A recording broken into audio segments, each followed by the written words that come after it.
So getting ready for canning. I'm gonna can my extra turkey from Thanksgiving yesterday. But I just want to show you how I'm preparing my jars. I'm filling each jar with hot water as this pot is filling. This is going to avoid cracking the jars by allowing the glass time to warm up as the hot water sits in them. If you just put cold jars in the water and cranked up your heat, you could potentially crack a jar. So this is there's a method to the madness here. I have the turkey heating up on the stove, so that is going to be hot when I drop it into each jar.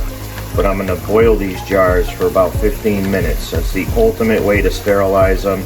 I don't trust the dishwasher, although we run them through the dishwasher first, but I'm still going to sterilize them by boiling them for 15 minutes. That really gets them clean, and I've never ever had an issue with the contents of my canning jars. So obviously I filled this pot with the jars with hot water. Now I just turned the burner up to high, but by the time this gets up to boiling, those jars would have had enough time to warm up so they won't crack or have any issues. Now all I gotta do is wait until this starts to boil. So I got this to a rolling boil. The timer's about to finish up. And then what I'll do is I'll transfer some of this hot water into the pressure canner. I'll also transfer some into the lids and rings, which Ball states you don't necessarily have to warm them up anymore, but I still like to do it. It's not a big deal, it doesn't hurt anything. So get ready for the next step. So I quickly removed the hot turkey broth, or whatever you want to call it. There's plenty of meat in there too. The jars, and I put the canner on here. So it's on the hot burner, so it's already starting to warm up a little bit. I got the heat, turned way down. But I'm gonna add some water, a little bit of vinegar in here. Now I had already put some olive oil around this edge here, and that'll keep the center from sticking, or the lid from sticking, sorry. All right, so my goal at this point is to scoop out as much meat as possible. Well, I got a big chunk of meat here too. I gotta be careful. I don't want to make too much of a mess. But I like to get as much meat in the jar as I can. That way, if I run out of meat, I'll fill as many jars as I can with the meat, and then I'll have a few jars with just the stock or broth. A lot of times I'll make smaller pieces out of the meat, but as long as they fit in the jars, I'm good.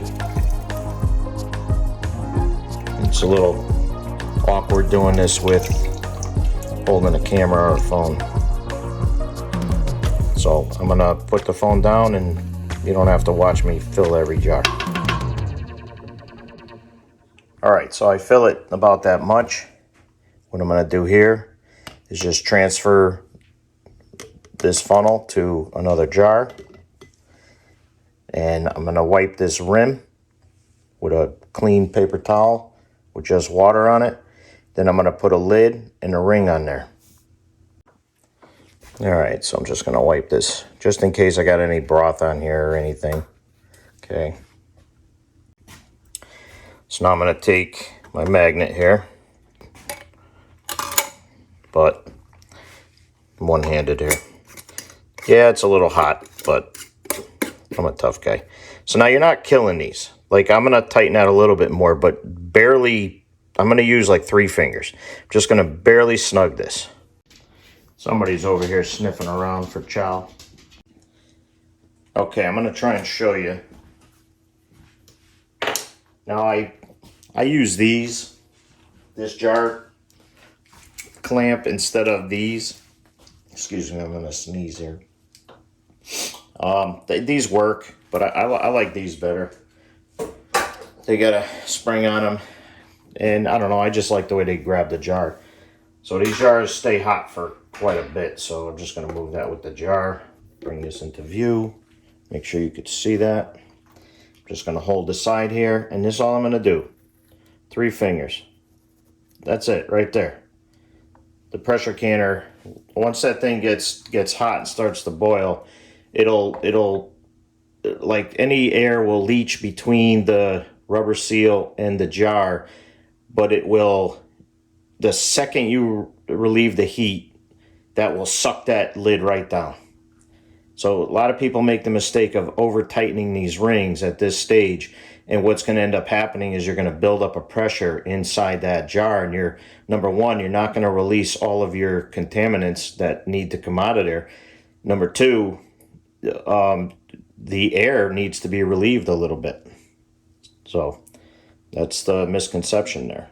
So now I'm just going to place this jar inside here. And then I'm going to get on to the next one. All right, this is just regular old white vinegar. Just put a little bit in there like that. You don't even need any more than that. And I advise do not skip that step because your jars will get cloudy if you do so. And I think I'm only going to get about, I might only get maybe 4 quarts here, but I always, no matter how much I get, I always sterilize a full batch of 7 jars. Oh, again, I'm making a little bit of a mess here. I'm scooping a little bit too much. I should back it off a little bit. I try not to be too messy when I'm doing this. But again, I'm going after the meat. And we'll top off with broth after. Because sometimes I like to just have a jar of broth. Sometimes I like to have a jar with mostly meat. So I don't need to add any other vegetables or anything to this. This is got onions in there that I originally made the broth with. It's got bouillon. Let's see, here's a couple bones. See this?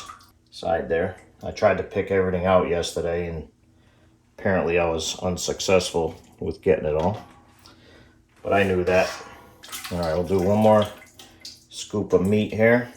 Now a lot of people put a poker in there to try and eliminate air bubbles, but in a soup like this or a broth, them things come out, bubbles leach out really easily.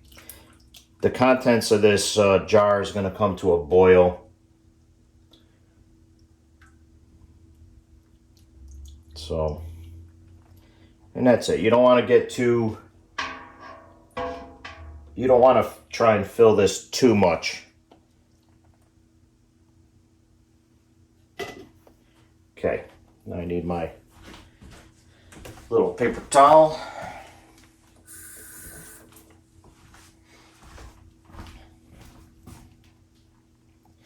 And I'm doing this just in case I spilled any broth on the rim here. It eliminates any contaminant getting between the lid, gasket, and the glass. I do save all of my rings, so I have some that are a little bit, got a little bit of rust on them. All right, that's it. Nice and easy. I did not, it made it look like I put more pressure on there than I did. Because it's just going to get, more than likely, it's going to get mixed with another, you know, like making a stew, or I might cook a rabbit and throw this turkey in with it. That don't bother me. Oh, here's a nice hunk of meat right there. Again, I usually break these up into smaller pieces, but it's not a big deal. Boy, if you can smell this right now, this is, oh, it smells so good. So just so you guys know that anytime you cook anything with meat in it, you want it pressure can that. I know some people argue that and they'll extend the time on a water bath canner, but I disagree. I would pressure can every time. It's not a big deal, the pressure can. As you can see, it's a little bit more time consuming than water bath, but not enough for me to you know, try and take a shortcut. And excuse me, when you try and take a shortcut, that's when you run into problems. No shortcuts in this house. But I've been doing this so long that I've become efficient in my methods.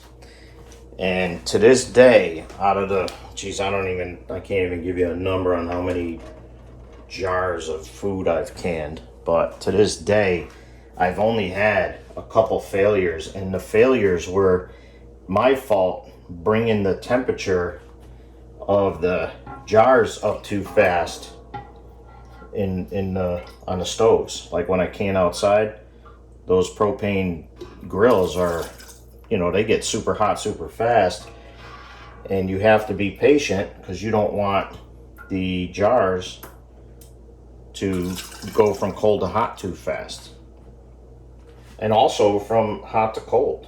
All right, I'm gonna get something to prop this up. Even these little bits and pieces of meat are delicious in soups and stews, and it'd be easy enough to turn this into a stew. If you want to add potatoes, a little bit of flour. I like a thick, hearty soup more than anything. Sometimes I call my soup stew.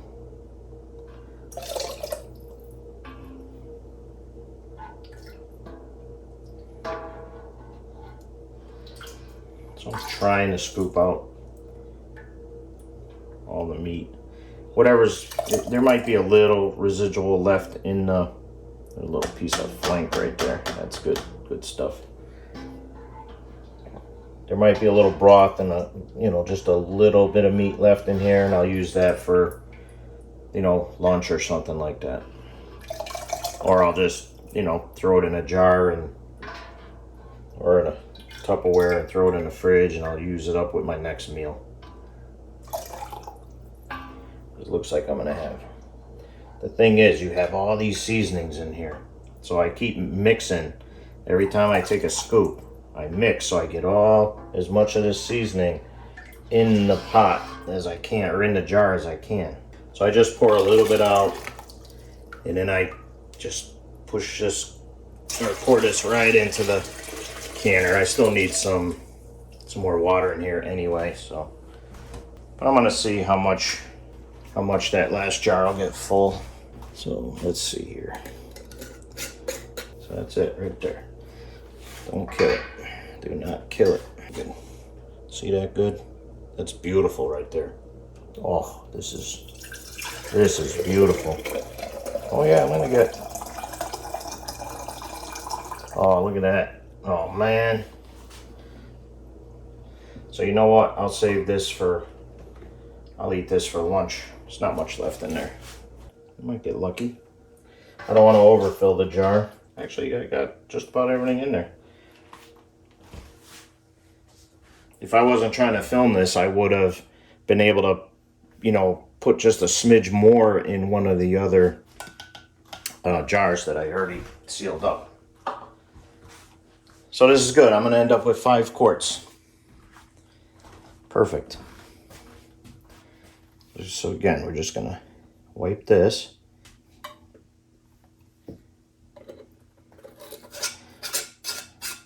This ring got a little rust on it, but not a big deal. Oh, whoops, now I gotta move these around a little bit. Because when I put them in, I thought I was only gonna have 4 quarts, but I got 5. 5 is better than 4, people. So this is gonna go right in the middle. And you don't want them so they're banging each other. So make sure there's a little bit of space. This canner will hold 7 quarts. You can see I got 5 in there. So I got 1 more jar there, 1 more jar there, and my pot is just about empty.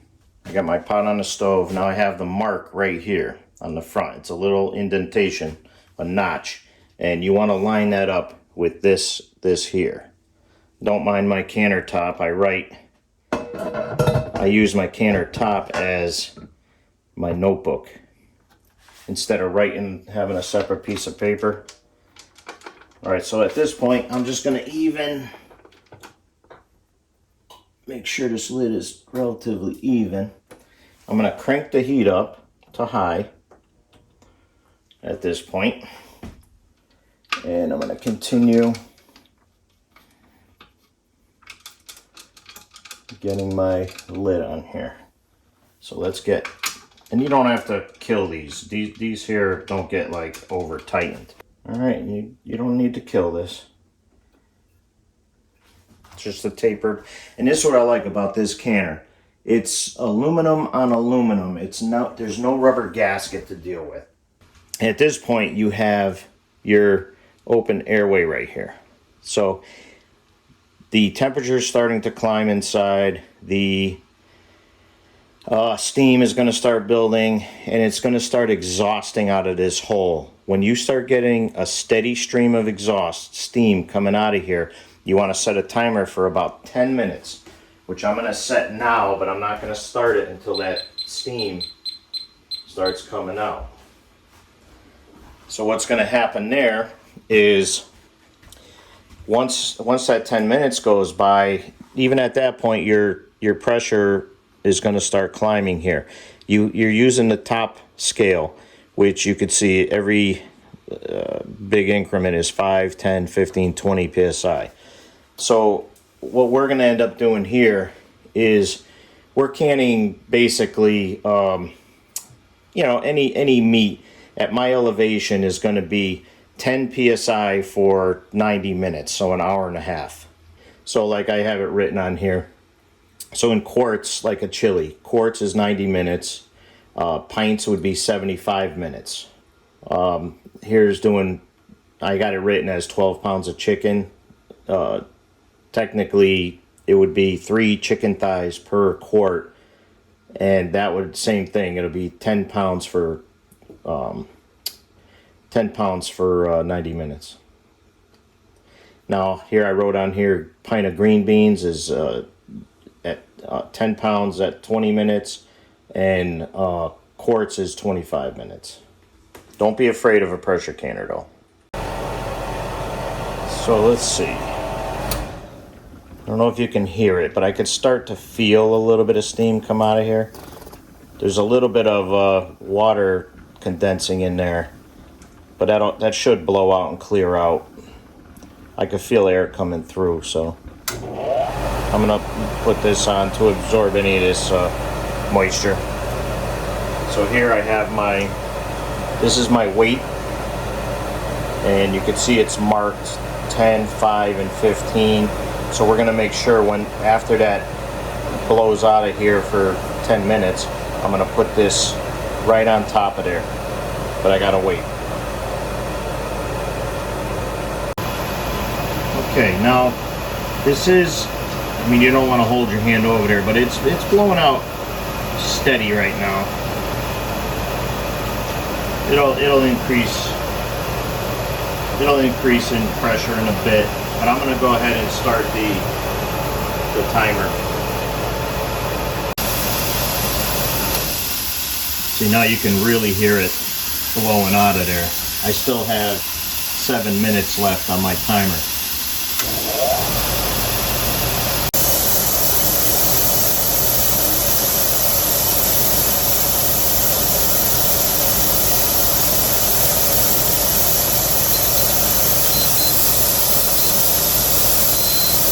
Okay, time's up. So now you can see we have about 3 pounds of PSI, maybe 2.5 pounds of pressure already built up.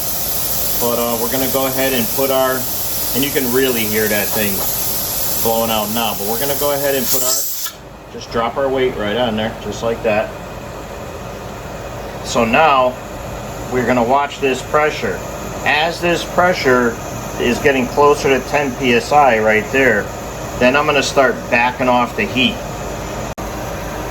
I'll start backing off the heat, but this is the point where you don't want to walk away And people might get distracted. You know, you get a phone call or something like that. You know what? Just wait the few minutes and call whoever back. Don't get distracted here. You can see the steam is still exhausting out of here, which is fine. What's going to happen is when you get up to 10 psi, because that weight is weighted proper and the hole size accommodates that, when it gets to 10 pounds of pressure, this is going to jiggle and release steam. So that's how you're going to maintain the pressure at that heat setting and that amount of steam coming up. That's going to maintain your pressure at 10 psi. So now you can see, and my battery's going low on my phone, but you can see my pressure climbing. So now I'm just going to back off the temperature a little bit at this point, not much, just a little. I want that to get closer to 10 psi before I really make a temperature adjustment. Because you wanna try and get this right, and you'll get a feel for it. You want to try and get to the 10 psi and then know where your stove needs to be set at approximately. It might vary from batch to batch slightly. The thing you don't want to do is go way past and then try and back it down. If you go past that 10 psi a little bit, it's okay to keep it there. That's not going to hurt anything. But you do not want to run it at too low a pressure at this point. You want this to jiggle, and I'll make sure I show you that in a bit. You want that to jiggle every like 7 to 15 seconds, maybe 20 seconds, something like that, roughly. A couple times a minute anyway. So we're getting close. Now my gauge isn't exactly perfect. Sometimes I'll be just slightly over that 10 mark and it'll start to jiggle, but that's okay. You don't need the gauge to be exact. I could take that gauge off of here and still pressure can this properly, just knowing how my pressure canner operates.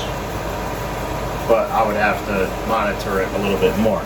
So now we're about to hit the 10, so this is going to jiggle any second now, but I'm going to turn my temperature down to like a little less than medium high at the moment.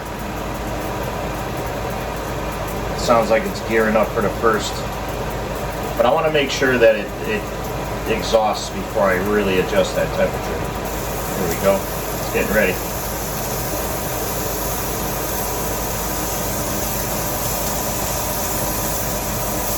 So it's going to start to jiggle, and it should only be for a few seconds. There you go.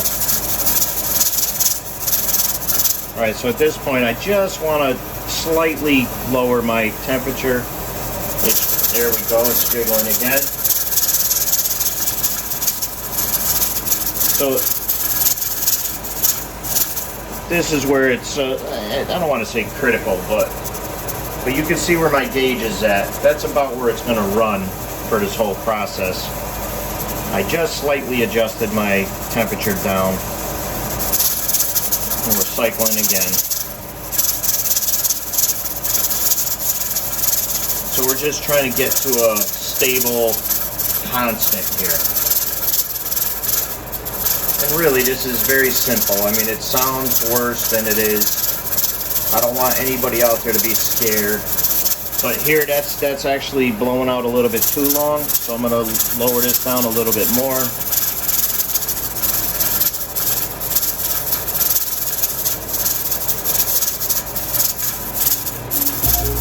So now I'm closer to a medium setting.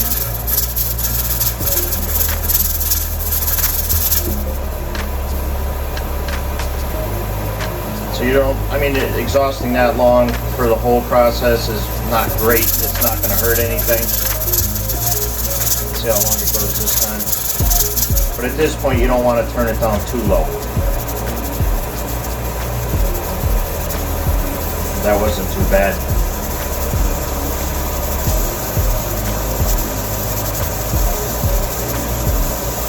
So now you can see my gauge is reading about 12 psi, but it's with the weight on here, it's technically 10 psi. Those gauges will vary over time.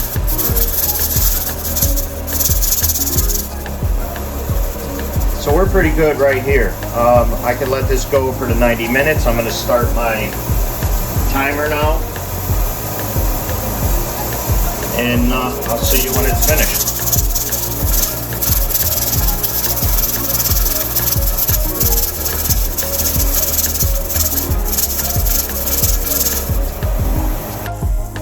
So the timer just went off a few minutes ago.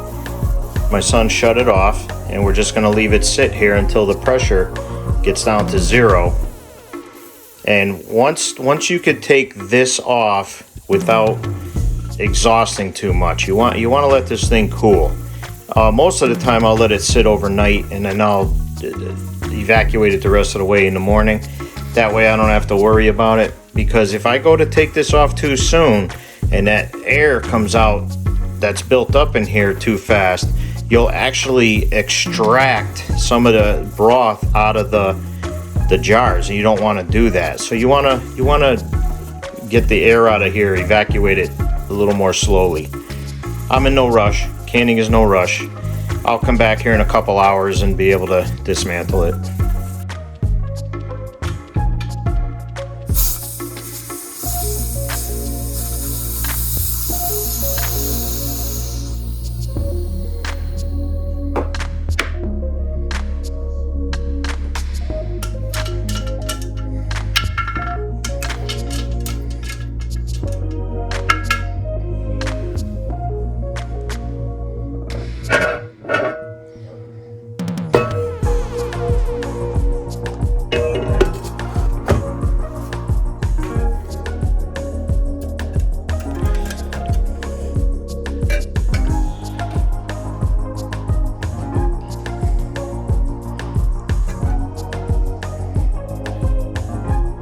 So I just want to show you, it's only been maybe not quite, maybe a little over 2 hours since we shut this off, and you can see that the contents are still boiling. What I also want to show you is, like, see how loose the ring is? See that? So that's why I say you don't need to tighten them tight. But the centers are already pushed down, sucked down, so you won't hear no popping at this point.